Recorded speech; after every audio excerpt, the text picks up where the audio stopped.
for producing that type of energy. So my goal is not to have it linked to in-state production. Yeah, good. This interconnection standard issue, again, is just a huge barrier. It's something that I personally fought for because it was such a big barrier. But it used to be if you wanted to do your own solar system or a wind turbine, you had to go down and argue with Opalco. And Opalco's actually been pretty good, so I won't pick on them. But there's a lot of utilities that do not want stuff that they don't own hooked up to their system. And if you're shelling out $25,000 that you got, and then to go down and argue for 14 months with an engineer, and they're an engineer and you're not, was really a daunting barrier for folks to do. And so what we did is we passed a law that said that there had to be a statewide interconnection standard that was 90% the same. And one of the reasons this is a barrier, not that I'm a fan of Costco, but people won't enter the marketplace, particularly Washington. There's 63 utilities in the state of Washington. 3 of those are publicly traded, privately owned, the big Puget Sound Energy, Avista, Pacificor. The other 60 are municipal utilities of different types, public utility districts, co-ops like here in Opalco. And so I wanted to sell a system in Whatcom County, a standard 2.5 kilowatt solar system.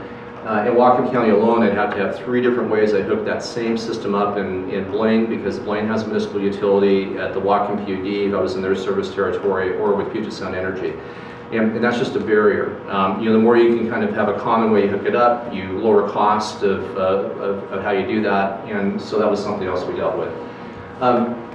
This was really something that no one cares about it except for probably me, but we were the first state where we went in and identified a high desert steppe in eastern Washington, which is that kind of sagebrush land you see kind of down the Yakima area. The state went in, we pre-bought a couple hundred acres of that high desert steppe and identified it as being sensitive for sage grouse, actually, which is an endangered species, burrowing owl, there's some other habitat.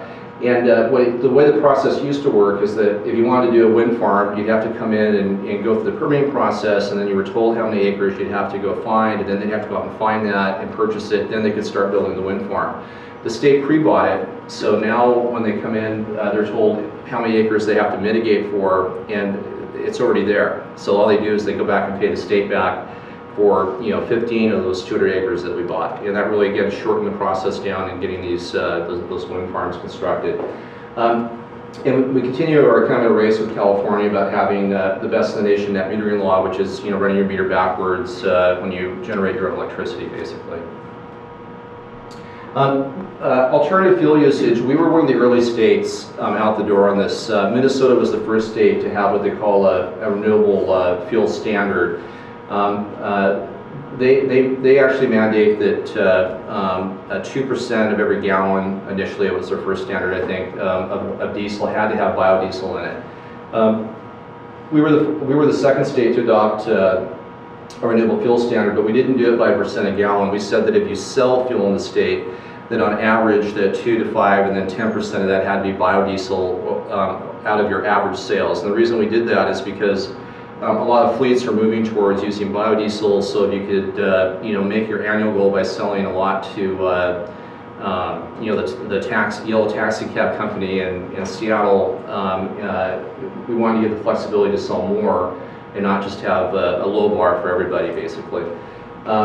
We did have an incentive for purchasing hybrid vehicles. That's going to sunset here this July, but that was on the books for the last couple of years, where we waived the sales tax on it.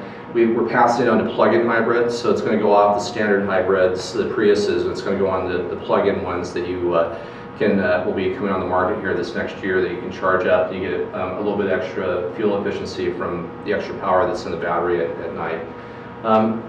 And we were the second state to basically adopt a climate change law at all. That we were right behind California. We adopted a climate change law that went to the California emission standards, and also did a variety of areas in the transportation sector, in particular.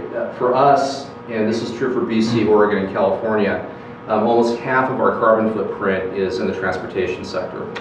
So just to give you a comparison, there's twice as much CO2 generated from jet departures and landings in Washington State than there is from all the electricity production in the state of Washington. Over 7 million metric tons for jets, about 3.5 million metric tons for energy production. So I'm just trying to give you a comparison between the two. We created this Energy Freedom Fund. I mentioned the Renewable Fuel Standard before. The Energy Freedom Fund is we actually passed some large amounts of money out for people to help get the infrastructure started for biofuels, crushers, processing facilities, and so forth. And this just goes into more detail about what our Renewable Fuel Standard was, or is. I mentioned the California Vehicle Standards. I'm getting to energy efficiency now. So every year, one of the things that I personally try to do is I go in and look and see, kind of where the cutting edge is on energy efficiency for appliances. And we are so wasteful as a country on our per capita household use for energy. It's really almost obscene. And I was actually talking on the way here that if it wasn't for the Canadians, it would be the worst. The Canadians are actually a bit more wasteful than us, but I think it's because they have a colder climate than we do, actually. So we go in, and this last year, I'm trying to remember the appliances I did this year, but we added about 6 more appliances. We're running about 3 years ahead of the federal government, so a lot of times we'll outlaw an appliance basically. Like this year, one of the things that was on it was, like the wine chillers you see at Costco for chilling white wine. There's a very inefficient model you can buy that's very, very cheap. There's one that's slightly more expensive that runs on about 1/3 less electricity. You can't sell the cheap one here now. And what's been good about that, particularly with California off to our flanks, is that California kind of does the same thing. What happens is that once they outlaw an appliance like that, all those manufacturers or retailers tend to move those appliances to the other surrounding states in the West. So it's been a good partnership with them. Trying to keep our efficiency laws about certain appliances, washing machines, refrigerators, dishwashers, all those we've moved in. A lot of these are on the laws are on the commercial side too. So a lot of the heat lamps, we made it so that you can only buy the more efficient heat lamps for restaurants and so forth, because some of the old ones are very inefficient. If anyone's interested in knowing what those appliances are, I can get you a list of them. But what happens is we pass the law, and then usually about 3 or 4 years later, the Department of Energy comes in and passes a federal law and preempts us on it. But like I said, we've been at the real cutting edge on that. Does those outline know what they are? Yeah, yeah. And the utility doesn't enforce it. It's actually the retailers that can't sell the product. I guess if Opalco walked in and saw something that someone bought off eBay from Philadelphia, they could probably turn them in, but it's really enforced at who's selling into the state of Washington. This is a huge issue, and it's one that's extremely boring, but it has a huge impact.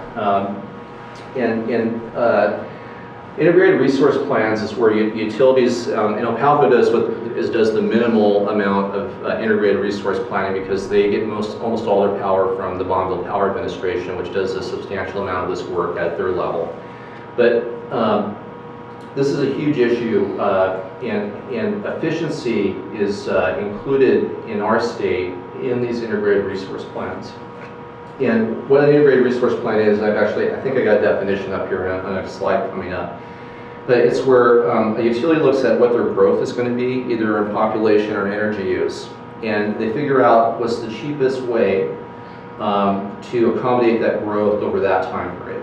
And what the law in Washington used to be, and this is going to be really technical, but made a huge difference in our state, is they used to do what they call least cost integrated resource planning, which just meant what is the fuel cost today in order to produce that kilowatt of electricity, that megawatt of electricity. And what would happen is things like coal and natural gas would always come up as the least cost because the fuel was relatively cheap compared to renewables. Well, we changed the law a few years back where they had to do what they call least reasonable cost, which is this sounds like a pretty minimal change. But now, when they do least reasonable cost integrated resource planning, they have to take into account the life cycle risk to that generation technology. So when they do coal, they have to account for what they think the cost of carbon, a carbon tax, a cap and trade system might be 15 years from now, and they have to factor that into the cost of that resource before they purchase it. And what that did is it immediately made